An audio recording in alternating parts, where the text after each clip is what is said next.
Hi, Sam. Thank you for joining me on the podcast today. No, thank you for having me, Andy. Really appreciate it. It's a real pleasure to have you here. We met a little while ago, I think, at some sort of networking event or an investor show or something like that. And I think our paths have crossed once or twice. And you really struck me as somebody, you're a young guy, Sam, who really, really knew what you were talking about. You had a huge amount of experience when I met you. You've gone on to continue to gather more. And I'm excited to have this conversation with you today, especially because we have got an incredible case study that you've recently done and the process of doing that I would love to sort of get stuck into and share with our listeners. But before we get there, Sam, could you tell us a little bit about you, about your business, about what you're doing in property and the backstory? Sure. Yeah. Likewise, I think it was when we met, like you said, at a networking event, and I think we met at the London Excel. I think it was the Property Investor Show, was it there? Yeah, that was probably right. Well, yeah, both got nominated for that. So that was brilliant. It's a little bit about our backstory. I've always been involved in construction. My dad had a construction company in Cambridge where we're based for since before I was born. So I've always been around it and I absolutely love it. However, he always told me to go live my dream. So I worked on site, from the age of 12 on a Saturday, helping him make cups of tea, sweeping up, etc. So you do just grow your knowledge base around that and you're around the tradesmen. So you start to pick things up. As I then progressed, I really enjoyed finance and I went to university to study business management. And then from then on, I decided I want to become a financial advisor. So again, I went into finance, got my financial advisor qualification, but it just wasn't for me morally and ethically where I was working. And therefore I actually took a step back from that role. However, I absolutely love helping people with wealth creation and finance. That just gets me going. So yeah, that's then when I came back and worked on site, and Dad basically said to me, come on, you're better than this. You can do more of this, your financial knowledge, our property knowledge. How can we do something? And that's then when I read Robert Kiyosaki's book, Rich Dad, Poor Dad, which I'm sure most of your listeners have read, or if not, definitely go and read it. If you've got children as well, I believe there's a kid's version out now. I think it's a great book. It was like a light bulb moment as soon as I heard that. So from then on, I went to a local networking event. And it just sort of transpired from then, and then just carried on reinvesting in myself and my education. And then that's how we got started in the property journey.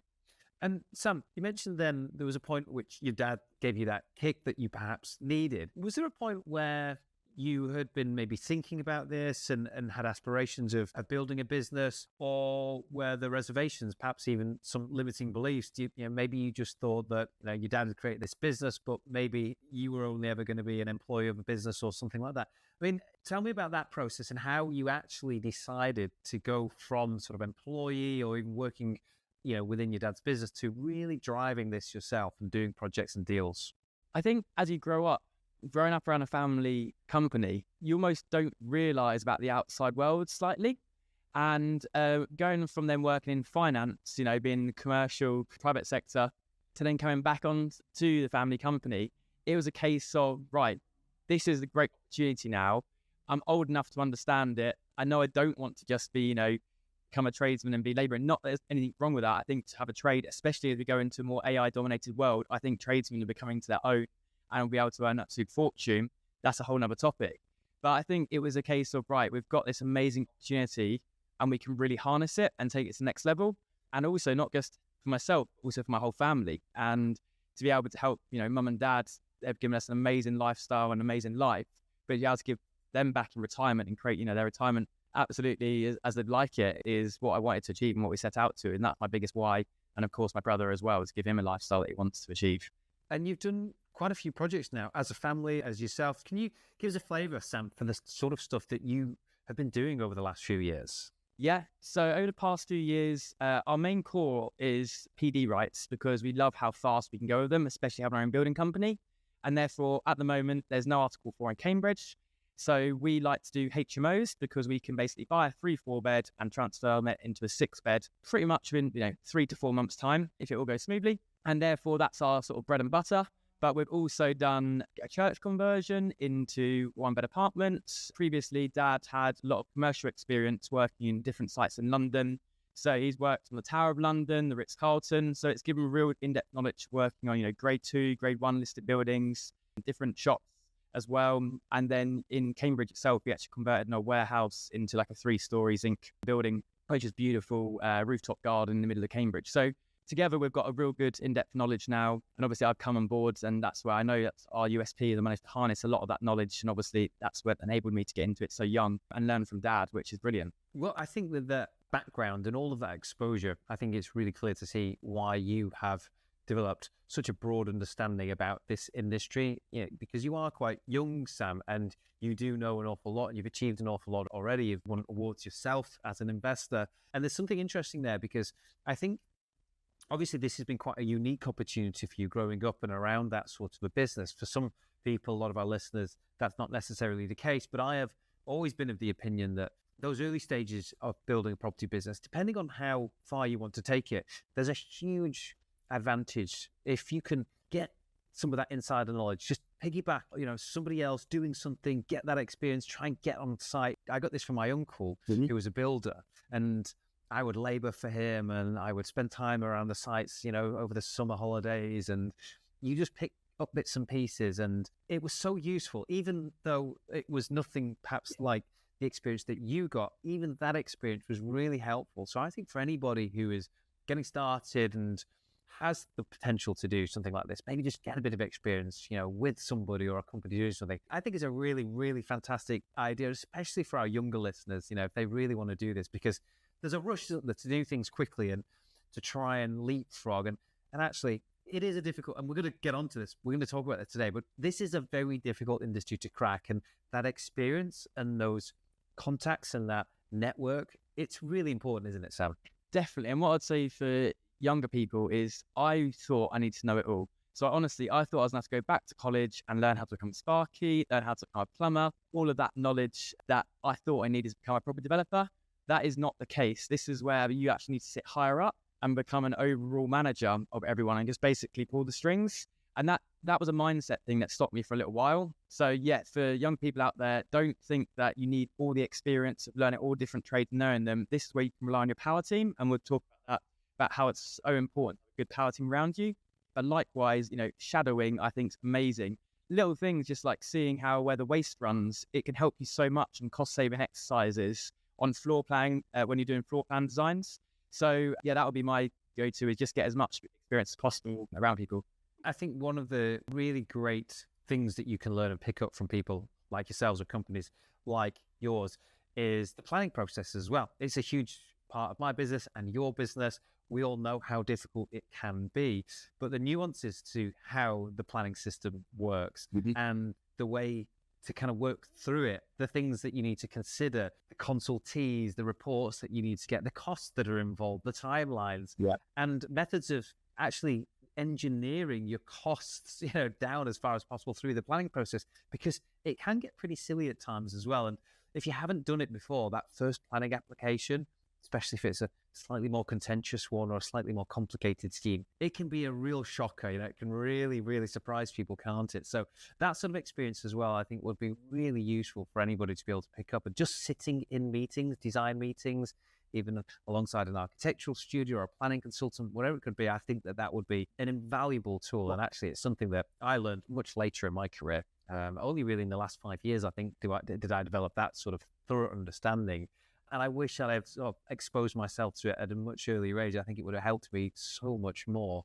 So Sam, you've got a huge amount of experience, lots of projects behind you. And we're going to talk about this really interesting project today in Cambridge. Now, for our listeners, Sam's case study, this scheme, it's inside the HMO roadmap now with all of the before and after photos, the floor plans. There's a huge amount of detail in there.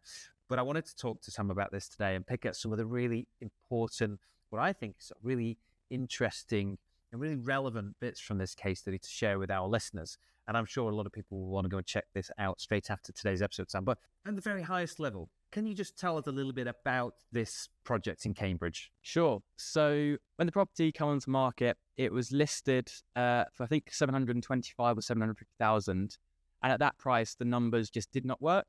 So we know Cambridge is quite an affluent area, and therefore, the purchase price is going to be quite high. But this is where, no matter where you're in the country, you can still make it work if you know different exit points and know your numbers correctly. So we put our offer in and it got rejected, actually sold. And this is when it's about having tech in with the property development side of the company. So we utilize a system where we get alerted when properties come straight back on the market. And as soon as it comes straight back on the market, we spoke to the agent again, and they rang us. When we rang them, they said, "Oh, we're just about to call you to come back to market." And actually, our offer of 623,000 got accepted. So it was, we saved it by 100 grand basically. What was the gap there, Sam? How long did it take for it to, initial offer to be rejected and then it come back online and actually get your offer accepted? I would say 3 to 4 months. And I would say up until really nice recent deal, every single one of our deals has always been from the follow-up. So most people know, 1 in 3 deals fall through. And this is where it really is a game and getting enough, essentially, pipeline deals coming through that you can offer on them and know that eventually one's going to drop. I think it took us when we started this journey, it took us 18 months to get 1 deal over the line, and then we got 3 in a week. I think that this is such a useful point to highlight, and I've discussed this on the podcast many times before, but pipelining is one of the most powerful parts of this strategy. You have to be prepared to play the long game, and I've always said that you've got to be prepared to walk away for a good deal. Yeah. And I think that so many of us, myself included, and I've been there, I've done this, we get really emotionally invested in it, don't we? There's nothing else there. We've got money in the bank, burning a hole in our pocket, and we just want to do it at almost any cost. And good developers are really logical about it. Good developers stick to the numbers, and they're prepared to walk away. Yeah. And they have a system like the one you just described to actually be able to follow up if it comes back around. And actually, sometimes just a good relationship with an agent means that they'll just pick up the phone and tell you, look, maybe the seller is having second thoughts. Something's fallen through. Would you still be interested? So I think that is such a great lesson to share, to kick today's episode off. But please continue, Sam, because there's so much more to this case study. Yeah. So we then got our offer accepted. And basically, this is the principle of our business model, is that we always want 3 exits. And what we try to do is always get our first exit under PD rights. By doing that, it eliminates a lot of risk. So we knew straight away on phase 1, it would go from the original layout to a 6-bed HMO. And that, as I said, takes 3 to 4 months to be able to convert. And then the second phase then to be converted into an 8-bed HMO. And then on this one, which makes it an amazing deal if, it comes through in transitions, is that we can title split and get another 3-bed house in the back garden. So obviously straight away then, depending on our exit on that, we can either build it out and sell it, we can build it out and refinance, or we can just sell the land with planning permission on. So there's way more than 3 exits on this one. But even at phase 1, we know that we can do that quite quickly. And therefore it gives our investor comfort knowing this is the worst case scenario. And obviously this is the best case scenario. So that's how we like to do all of our deals. So this is about risk mitigation, isn't it, Sam? This is a technique that I use in my business regularly, and I really like and enjoy PD benefits for the same thing. It's almost like a backstop, isn't it? It's almost a worst case. This is where we'll end up. Yeah. And if we can stomach that, it'll be okay. It probably won't be the best deal in the world, but it won't be the worst deal in the world. Yeah. We'll be able to make it work, get through, move on to the next one. And I think you also mentioned in your case study, the speed that you can work through, and you've got a good team, you understand how this stuff, that's an important part of this strategy as well, isn't it? Yeah, and this is one of the things to highlight to most people is we sit on obviously both sides of the fence. We sit on as a property developer and we sit on as a builder. And builders get such a bad reputation for, overcharging and these hidden extras and all that sort of stuff. But what I say to people is, okay, I hear you, but have you given the builder up front the exact spec that you want it built to? Because, for example, most of the time what happens, and we see this with our residential clients as well, that they'll get us to come around and quote. They'll probably spend 15 minutes talking to us, wanting that bathroom over here or that kitchen there. We want to do this. When I open this up, okay, brilliant. So it's probably going to be one of the most biggest expenses of your life, if not, the biggest purchase ever of your life in terms of doing a renovation sort of scale that we do it to, especially our residential clients. And you spent 15 minutes just talking to someone about it, and you're expecting them to extract all that information out of your brain into their brain just with, verbal communication and remember it all for the whole process of the build. If you think that's really, how to put it, is real in that sense, then you just think about how many times you forget something or, it's so easily done. And therefore what we say to people is, look, you need to build a spec out for that builder to come around and quote. So when they come round, you know exactly what walls you're taking out, you know exactly what kitchen you want in, you know exactly where everything's going to go. And therefore then they can quote more accurately. And the example I give is, a white plug socket. Andy, how much do you think white plug sockets are? Just double standard one. A white standard faceplate and £2. Yeah. something like that, £2, £2.50. Now, how much is a double USB, black chromed socket?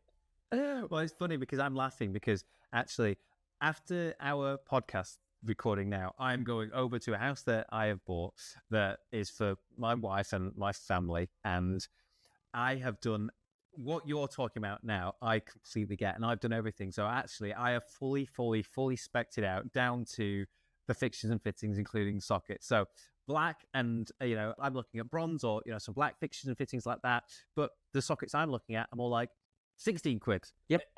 A socket. And you see, just that difference. I know it doesn't sound much, but let's take that example there, £14 difference. It doesn't sound a huge amount on one socket. But you multiply this over, 20 sockets in a HMO with, 6 bedrooms, 3 in each room, that's 18, plus all the kitchen. We're being conservative with 20. That's still, £320 different on just one item. This is where the difference comes from of what you'll get quoted from originally to the end bill, because you haven't been able to comprehend from you'd like. And also, that's one example, but also the other example is when you get your 3 builders round, they're all going to comprehend it differently, what you've told them. And therefore, you're never getting like-for-like quotes. You're getting their interpretation of it. And they might have said, oh, we're not going to put the kitchen here. We're going to put it here. And then, the other builder said, oh, no, we are going to put it here. Well, that is, that's like comparing apples and pears. Until you've got the exact spec that you want to go off and build, you can't do that. So that's my advice to anyone is nail your brief and spec. And so on this particular project, because you were looking at PD rights and you always had that backstop in mind, you were able to price up what that conversion would cost to, a very high degree of accuracy and give you, assume a really high degree of confidence of exactly what that outcome would be if that was ultimately all you did or were able to achieve on the projects. Yes, and I say this and caveat this because even with our experience, we still uncover things that we can't see. And this is where doing renovation works, it's a bit like, you see a black hole in an apple and it's like, well, how rotten is it? Until you bite into it and see that it's rotten to its core, you don't really know. And it's a bit like that refurbishment works. You are buying something which you don't know the nth degree of everything. So there is a very detailed, breakdown of cost, but then also there is a bit of just risk mitigation. And on this one, we did get stung. There was an extension where it had built out pretty much the whole back end and it looked okay from, visual. We were walking around it, etc. No cracks or any sign of anything wrong with it. And then as soon as we started works on it, we realised that it just wasn't built up to spec at all. And that the pad it had been built on, not even the footings, they'd left round the border basically a foot, wasn't connected to the original pad. And obviously that external foot is where all the weight sits. And that was only 300 mil. So we then saw it started to crack from the original pad. So we basically had to go underpin the whole back end of the house, which we hadn't quoted for and we didn't realise because there was no signs of cracking or anything from an external point of view. And sometimes you can't see these things if it's not, you go on a viewing, you can't sort of start interrogating, and even on a survey didn't come up. So this is where you are going to win some, you're going to lose some in property. And this is where I think it's an economies of scales game. And it's a case of, allowing for contingencies, but then also knowing you will win some and you will lose some, and that's okay. And that it's, you're looking at your overall portfolio, not just one deal by one deal basically basis. I think just hearing somebody like yourself say that things like this can be found that you were not anticipating, despite all of your experience and your family's experience in this game, I think there's a certain amount of reassurance that our listeners will get from that. You just don't know. But also, I think, it's a word of caution, isn't it?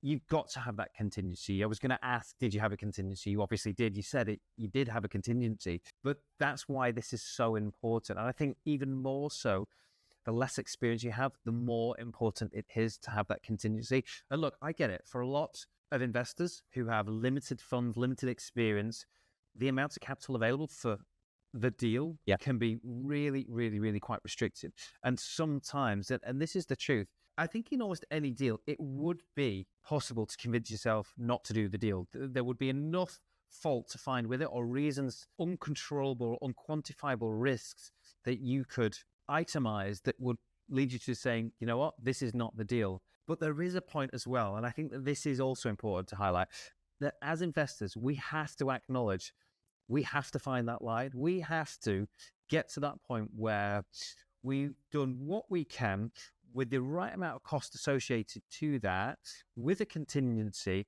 but also the understanding that there could still be stuff that we don't know and don't quite understand. Will that be okay? Am I going to be okay? Yeah. And you've got to take that leap of faith at some point. You can't get the risk down to zero, can you? Never. Not any risk. There's always a risk in investing. And as you say, you can always talk yourself out of a deal. And at some point you do have to go for it. But just be sensible and don't overstretch yourself. And this is where I would say 95% of property development is mindset. There is always a solution. There is never, it is, even if you run out of funds, there's always a solution with external funding, with private funding, senior debt. There's so many different ways, and it's just about being creative. And this is where, when stuff happens, it's then a case of how we can overcome that. And it really is a roller coaster. And it's like, buckle up, we're here for the ride, and let's go for it. And you will get ups and downs, probably more downs than ups, but it's just a case of riding that wave. Well, we said this actually, didn't we, before we hit record today? We were just catching up, and as a business owner, in this game, 95% of the time, I am, and I assume you are, dealing with problems. That's the reality. And some of those problems can be really quite stressful. They can be quite, I'm loath to say, but I got a call yesterday about an incident that happened on one of my sites. Someone had trespassed on the site. There'd been a really terrible, terrible incident. It's like so unbelievable. You can't believe it. The sort of stuff that might be in the news, and it's just another problem to deal with. You could just never predict these sorts of things happening, but you've got to be prepared. Like, they will happen. Like, ultimately, things will happen. Your job is to fix problems just again and again and again and again and again until ultimately there's no problems left. But it's hard work, isn't it? Definitely. And sorry to hear you went through that. And like you say, you can't even comprehend some of the things that come up.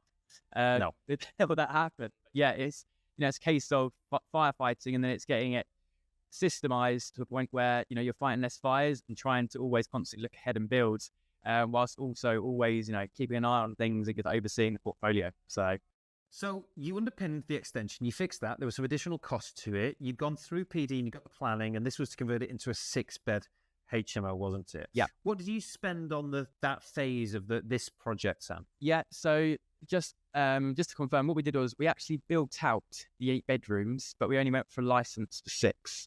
So that's how we basically got around it. So we spent 230k roughly on getting it to 6 beds, and then also having 2 extra rooms, which will be the 7th and 8th bedroom once we're going for planning on that. So So basically, you overinvested, didn't you, in the project? Knew that the backstop was 6. You've got the 6. You don't need the permission for that, but you built the 8 because the economies of scale were there. Everyone's on site. Yeah.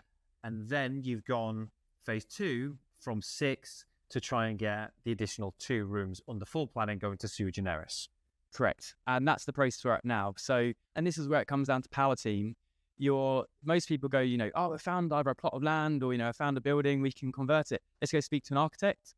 I would say go speak to a planning consultant first, because 100%. the planning consultant will know exactly what you can and can't do in the realms of it. And then you take that knowledge and give that to the architect, and they'll be able to design something within that spec. Luckily for us, our planning consultant and architect work hand in hand, so it's brilliant. And that's where, with their knowledge, we said, right, this is what we're going to do. What are your thoughts? Tell us yes or no. And straight away said, yeah, it works, but wait 6 months before you go in for planning for the 8-bed. Just so you can showcase it's gone from 3 to a 6-bed smoothly. The neighbours wouldn't say absolutely fine with it, but it's now and it's okay. They realise it's not a terrible HMO where everyone's like leaving the bins out, overflowing, etc. It's working professionals who look after property really well. There's no a mass of cars like everywhere. So it's once you've gone through that process, it's a lot easier for council to say yes from 6 to 8. Rather than jumping basically from 3 to 8 straight away. Yeah. And my understanding, and again, this is the advice that I've given to my mentees and people I work with for years, Sam, looking for that like non-material change of use, because at this point you've established the use as a 6-bed. You've got the amenities on site. Going from 6 to 7 or 6 to 8, it is fairly immaterial. The space already exists. Yeah. You're talking about arguably, 1 or 2 more vehicles, possibly a little bit more noise, possibly a couple more bikes, possibly a bit more in the way of refuse and waste. And the argument at that stage is much more difficult for the council planning department or any objectors to build, isn't it? So your chances of getting it past at that point are much, much greater. That is essentially the theory that we are talking about here. Exactly that. You got it. And this is such a great example of this. In fact, your case study here is the best example and the best demonstration of this I've seen, Sam, because you laid it out so clearly in the way that you referenced how it is all about risk mitigation. And I've had this conversation so many times with so many people, and even architects, even planning consultants who don't quite, really understand HMOs. There is often a rush or the idea of, look, let's just plug it all in at once now because it's just going to be easier to do it and ultimately going to achieve the same thing. And it dismisses the fact that there is an element of risk here that you're not accounting for. You may ultimately get the 8, but it may go through appeal to get there. It could take 18 months, and people don't understand just how problematic and how expensive these sorts of problems can be, do they? And I mean, you're so experienced, Thomas, do huge developments. I think I learned this pretty much early on with our church development, which we were converting a church into ideally 2 2-bed apartments. However, we got 2 1-bed apartments. Again, so many lessons learned on that. From the purchase of when we purchased it to actual completion took 15 months, which actually is pretty quick in terms of development timescales to do that. But even so, that's 15 months without any income coming in, not a penny. And you've got to allow for all your financial costs and everything in that period. And that was a huge risk. It was brought at auction, conservation, grade 2 listed and a conservation area. And we were banked on the fact that we kept planning. Don't get me wrong, we knew we could utilize that use class it was in if not, but there was still a lot of risk in that. And when you're at the start of this journey, I just think now, I look back, we've done it, we've got through it. I would never do that again if I was to do it again. I would completely de-risk, and we can do the same types of deals, but under permitted development rights. And there's hardly any risk whatsoever, and we can do them in 3 to 4 months. So that meant we could do, multiple times, 3-4 times the amount of deals in that same time frame and mitigate the risk. So why wouldn't you do that? And I think when you're getting started on this journey, just try and limit your risk. I'm not saying don't go do big deals. They are great deals out there. I'm just saying, learn the ropes. The one thing which I just emphasize to people so much is cash flow, cash flow, cash flow. I hear it with people, mentees all the time say, we're going to leave our job. We've got, a couple of properties. And I'm like, don't be in a rush to leave your job. If that's the aim with property, is it's a long-term wealth creation tool. It's not a cash flowing vehicle. Even when you've got, multiple HMOs, don't be reliant on that cash flow because you're going to need it for, I don't know, when the roof claims in, when the students had a party, etc. So this is where I say to people is you want a cash flow business as well as your assets building. And that might be that your HMOs are part of that cash flow, but don't rely on it constantly for that, or get to a very valid point where you can afford to take out the cash flow because your portfolio is so big and still have plenty in there for, rainy days and when things go wrong. So that always be my advice to people. I completely agree with that advice, Sam. I have for a long while believed that developing is an extremely tough gig. It's so capital intensive, it's so time and resource heavy, and I personally wouldn't do it without cash flowing assets or cash flowing business alongside me, whether that's a job, whether that is a portfolio of properties, whether that is a trading business, whatever that is. So it's so important because it is a bit like being out in the desert when you're developing, isn't it? It does take time. It sucks your resources, most of all cash, and it's really, really hard. And it's very, very stressful if you're not expecting that. So I think that is really, really, really solid advice. So on phase 2, so I think that the phase 2 numbers jumped from, obviously phase 1, you overinvested with a plan in mind. Return on capital employed was actually 6% on phase 1. Yeah. Phase 2 jumped straight to 20%. Yeah. Return on capital employed. Fantastic deal. And let's not forget that this is in Cambridge, one of the strongest, cities, towns in the country from a sort of professional demographic perspective, and a really great place to own property. I think that's clear. So that is an incredible result in its own right. And then there was phase 3. Now, phase 3 is where things get a little bit more complicated. And, there was a whole sort of, additional kind of package, on the side of this deal. Just tell us a little bit about this one, Sam, because it's very creative. Yeah, so with the phase 3, it's where we're up to now. So we've titled split and we're going into planning on the 3-bed.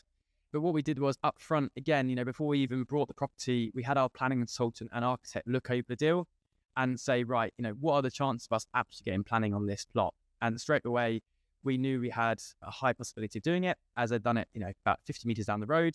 It already had a drop curve in the back garden, which went straight into where we'd have essentially the parking. There was over 50 meters of amenity space for a garden. And what we actually do, and this is where having the Palatine around you so good, is the way I sort of visualized it is that it would just be the same positioning as all the other houses down that road, which meant there was a possibility the neighbours could have contested it as effectively the light, reduction could be an issue.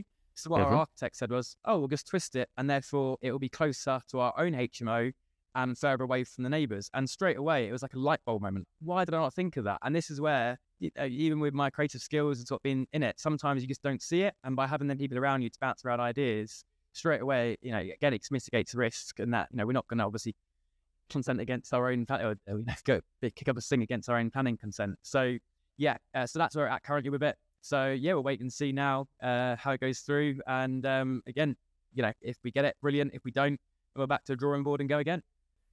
What will it cost to build? This is a new build house, isn't it, Sam? I think it's a 3-bed house. Yeah. 3-bed detached house. What will it cost to build this ground up? Yeah, so build cost wise, we allow about £2,500 a square metre, which I know is on the high end.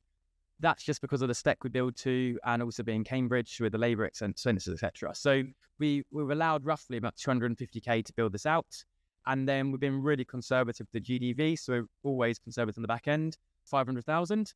And yeah, that's what we presume, hopefully we'll be able to achieve about, let's say all costs and fees, etc. Let's say 200 grand profit. And so is that about £500 a square foot? Is that ultimately what the sort of figure you're achieving down there? Yeah, you got me here now. Square foot and meterage. I will work on meterage. Yes, if it's a conversion, then yes, it will be. Round it to about 5,000 square metre or £500 a square foot-ish, roughly speaking. Yeah. But yeah, absolutely. It's an arbitrage model at the end of the day, isn't it? If you can buy and build for X, do something and make it worthwhile at the end of the day, the economics don't have to be, really that complicated to see whether or not this sort of thing works. But of course, this part is all just in the black for you. So all of a sudden, your return on capital on this project just kind of literally goes through the roof. Yeah. And it is an unbelievable project by the time that you're all in. I'd encourage all of our listeners to go and have a look at this today. It's a really creative deal, but actually it's a very, at its foundation, it's not an overly complicated deal. It's quite a simple deal, looked at very creatively with a really sensible strategy of risk management, approached to it. And it's in a really, really profitable deal, assuming, of course, the planning comes off. But it sounds like, the likelihood is really, really quite high there, Sam. You've talked a lot about understanding your numbers, knowing the right people, getting the right advice. I know that you invested heavily in this sort of stuff from your own perspective, haven't you, Sam? Yeah. Education, mentorship, and things like that. Can you tell me a little bit about how that has shaped your journey, how that has molded some of the decisions that you've made and the choices that you've taken as a developer and an investor? Yeah, I can happily sit here and say, without the mentorship, I wouldn't be sitting here and having this conversation with you. Yeah, I'll be honest, we've probably spent 100,000 in the past couple of years on personal development now, and it's been the best investment ever. People, I'm not this in university, or I went to university myself, but I think there's other avenues now. And I really believe that you need someone in life, whatever it is you're going to do, not just talking property, but whatever it is have a mentor that's been there and done it, and they can just pull you up to that next level. It's almost the opportunity cost. You won't know how much money you've saved because you won't ever have to see it. But I can't tell you enough of just with their contacts or with their procedures or their system, you're going to save so much time and money, especially in property development where, developing it wrong or not having the right people, it can be really costly. So yeah, that's where I just say there's so many different strategies out there. And I think some people can get too bogged down with, I'm just going to focus on this strategy. I would look at the strategies like a toolbox and be like, okay, there's this property deal here. What could we do with it and how many exits can we get? And it might be, all right, one option is a purchase lease option. We can do this. One option is a HMO. One option is SA. And look at it like that rather than going, I'm just going to focus solidly on, SA or just going to do purchase lease options. As, yeah, you can just do purchase lease options, but are they hard to find? Yeah, it's like a needle in a haystack. And therefore, unless you're willing to wait a very long time and play the long game, then you need to be creative with it. So that's what I'd say, by having the knowledge of lots of different strategies and then being able to look at them and saying, what's your exit? Okay, that's how I'd look at analyze the deal. And the one mentor said to me, and it stuck with me ever since, you'll pay either way. You either pay for it by not taking the mentorship and not taking the courses and learning it and doing it yourself, which I think is valuable experience, and you've got to do some of that. And you'll pay with essentially mistakes, or you pay for a mentorship and it'll take you up to the next level, and it reduces, your mitigation of risk. Don't get me wrong, we still make mistakes. Everyone's human, but it does really reduce it. And to have someone there to lean on that's been there and done it, it's a bit like when you're going through a problem and you hear someone else has been through that. They don't even need to tell you that, they found a solution like that, because hearing someone's almost stuck in the mud with you, it's very much like that. When you have a mentor, he said, oh, I've done that and been there, I've come through it. It's okay. It almost makes you feel at ease. And I don't know anyone that's successful in life that hasn't been, challenged at times, or, running out of cash flow, running out of funds, that hasn't then had to come up with a creative solution and sort of work their way through it. So that's what I'd say to everyone is, and having a mentor there who goes through that with you, I think is invaluable. Do you think having a mentor made you or helped you think differently about things, Sam, in terms of the overall objective, the method of getting there? You've obviously got a really level head, which as a young investor, is quite, I think quite unique to see. We said it before, a lot of us, we're in a rush to get results very, very quickly. And sometimes in haste, we make the wrong decisions. We overinvest in projects. We rush and make mistakes. But you don't seem to have taken that sort of approach. Is that something that, is that an inherent trait of yours, or is that something that you've learned along the way as well? I think we did.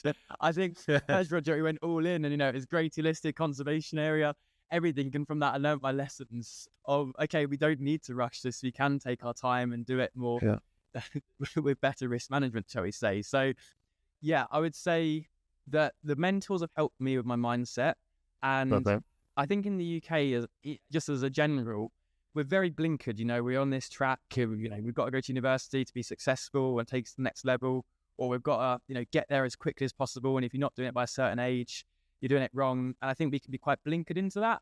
And I think by my mentors also having mentors from different parts of the world, especially the USA, for all it's good and bad, I think that they have an amazing outlook on entrepreneurship. And once you take off the blinkers, it just opens up your mind to so many more possibilities. And I think that's half the battle, is you only know what you know, right? And if you don't know these sort of things, it's no good to yourself. But once you know this, you can just pick little bits out here to open that mindset. It really makes a difference. And that's where, all my mentors have been amazing at, whether it's looking at the economy, whether it's looking at financing, whether it's looking at different strategies. Yeah, and just having them there for guidance. I can remember one that we were looking at buying, and it had a restricted covenant on.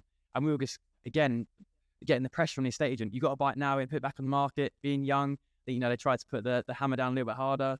And I was prepared to buy it. And it was only my mentor was like, no, like at the end of the day, you can walk away from this deal. If you buy it and you can't get that covenant, taken off, then you brought a lemon. And as soon as I said that, I was like, whoa. And I took it off. And don't get me wrong, there was a huge amount of pressure. I was on holiday and I was trying to sort this deal out. And eventually we managed to get the council to remove it within, a matter of weeks, which I thought was unheard of. But without having that person there mentoring me, that could have been a complete disaster and brought something that I couldn't have even developed into a 6-foot HMO with PD. So this is where they stop you making big mistakes as well. Mindset is, like I said before, 95% is mindset. And that, like yourselves, what you guys have created is amazing. And to see, I can remember looking at your projects and seeing the visual elements of it. It's like, wow. And that's what I think a lot of this is like, but you can see it and it's like, okay, how do I do that? I think sometimes when you step back and look at some of the projects and the transformations, and that does look incredible. And then I look in the mirror and I can see the exact opposite has happened to my face. And I realize there has been a definite cost to it.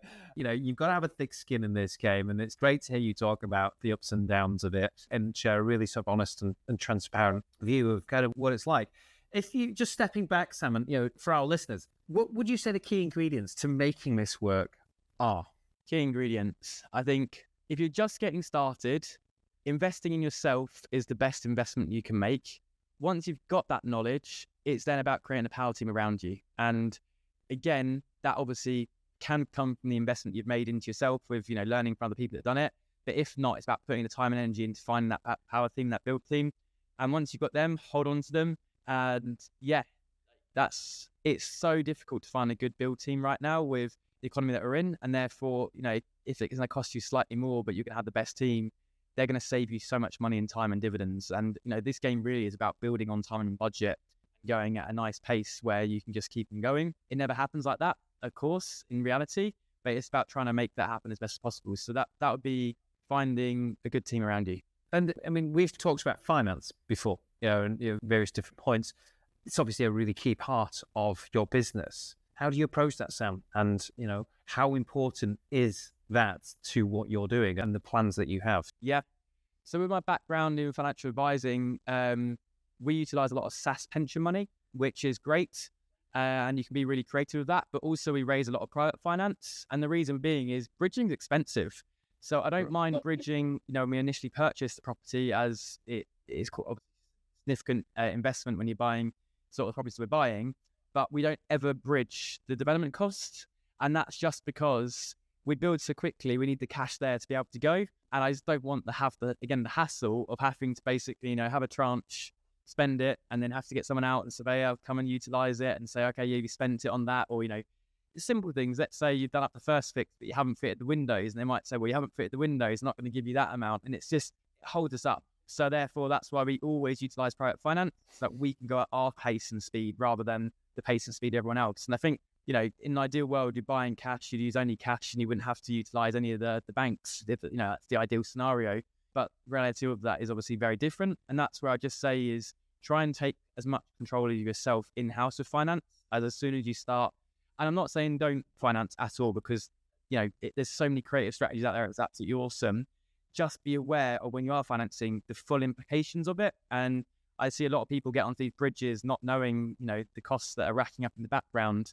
And if you don't know your exits, that's where people can get hurt if they get stuck on them. So I just say, precaution is just know multiple exits and how you can get off that. Have plan, A, B, C, D, all the way down to Z in your back pocket. Yeah, so that's what I'd say. I think that's really, really good advice. The exit is so important. And, ultimately, projects don't necessarily go wrong because people don't make as much money as they want. Projects go wrong because they just run into a cash flow issue because they simply cannot exit the deal. They can't redeem their investors. They can't redeem the bank. They can't, do things on time like that. So it's so important. And you've obviously invested a lot of time, Sam, in building what I would describe as a personal brand. I have seen you doing various things sort of around the edges of your core business. You obviously invest a lot of time in going to certain events and, we've met, things like that. This is obviously a really important part of the process for you. Right. Is this in part about the ability to raise finance? Yes and no. We're always after investment just to take us to the next level and continue to build our own portfolio. So we work with investors, we JV with them, and effectively continue to build our portfolio like that, which happily, if anyone's interested, explain to people how what model works. But also with the talks and speaking around the country now, it's about giving back. It was at a property event I went to that inspired me to get into property. And now we're at a level where, we can help and give back and have conversations like this, which hopefully someone can listen to and get inspired by and take them on their journey, and hopefully can mitigate more risks because they've listened to our pitfalls and our journey and, stay away from doing that basically. So yeah, that's where the personal brand comes in, obviously trying to also raise finance. Sam, it's been an absolute pleasure to catch up with you today. Really fantastic to listen to the story.